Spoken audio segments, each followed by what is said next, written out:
Today, we're looking into this really complex narrative source. It kicks off pretty normally, actually, a night shift at a city quarry. Yeah, but it spirals fast. It becomes this deep puzzle about, well, reality, identity. And the cost, the real cost, of trying to cover something up.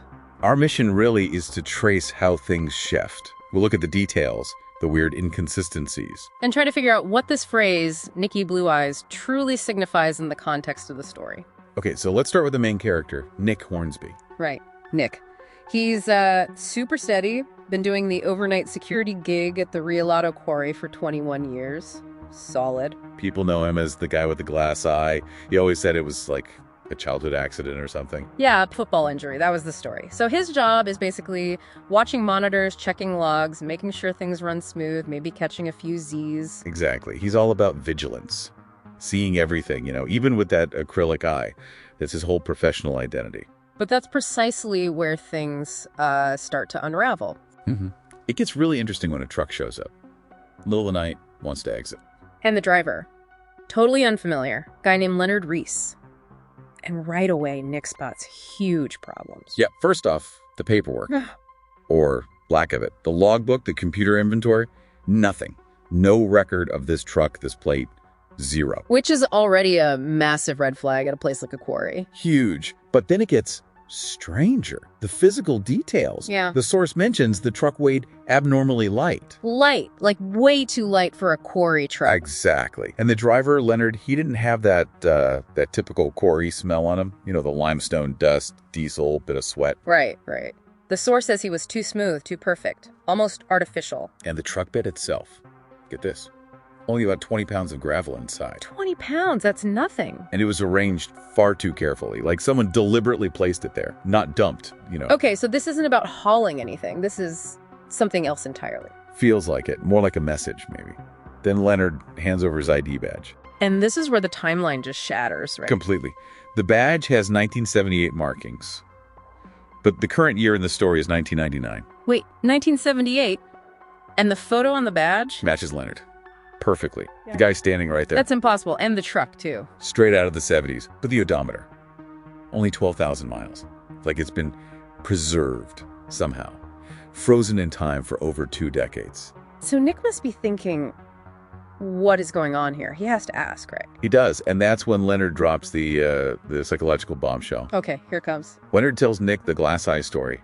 The football accident. All lies. Lies? Then what? Leonard says that Nick buried him. Leonard, in his truck, with Bobcat, back during Nick's very first summer working there. Buried him, as in killed him. That's the implication. An accident Nick covered up. Erased the log entry, faked the eye injury, built his whole 21-year reality on top of it. Whoa. So Nick supposedly repressed this entire event, believed his own cover story for decades. That's what Leonard claims. That missing log entry, that suppressed memory, that's the key. And then Leonard offers Nick a deal. A fix-up, he calls it. A fix-up? What does he want? Nick's glass eye. In exchange for, well, the truth, presumably. And Nick must think this guy is completely nuts, a psycho, like the source says. Yeah, he probably does. He tries to humor him, just tosses the acrylic eye over. And Leonard? Leonard catches it.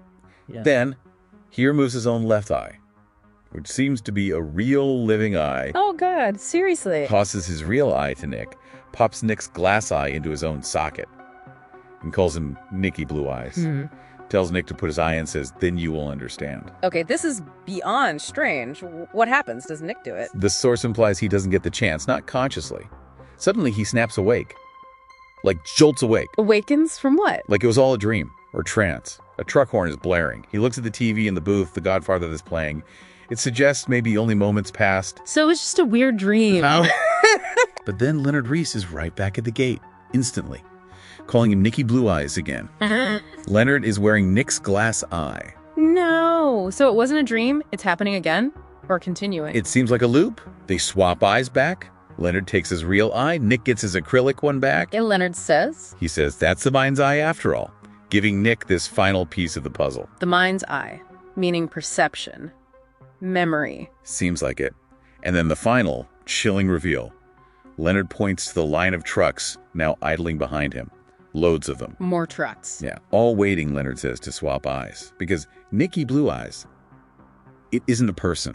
It isn't Nick. Then what is it? It's a position, A night shift that never ends. A position. So Nick is trapped. Utterly trapped. His whole job being the vigilant guard, the all-seeing eye who controlled the records to hide his own secret.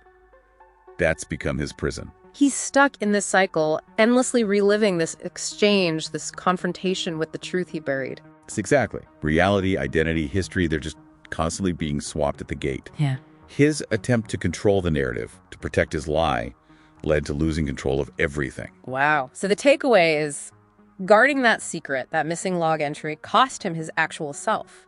He traded his identity for job security, essentially. Which really makes you think, doesn't it? For anyone listening, if your life, maybe your job, requires you to ignore something, to push down an inconvenient truth, maybe rewrite a bit of your own history. Yeah. What part of yourself, what piece of your own mind's eye might you be trading away without realizing it? Are you just getting in line for your own endless night shift, your own eye swap?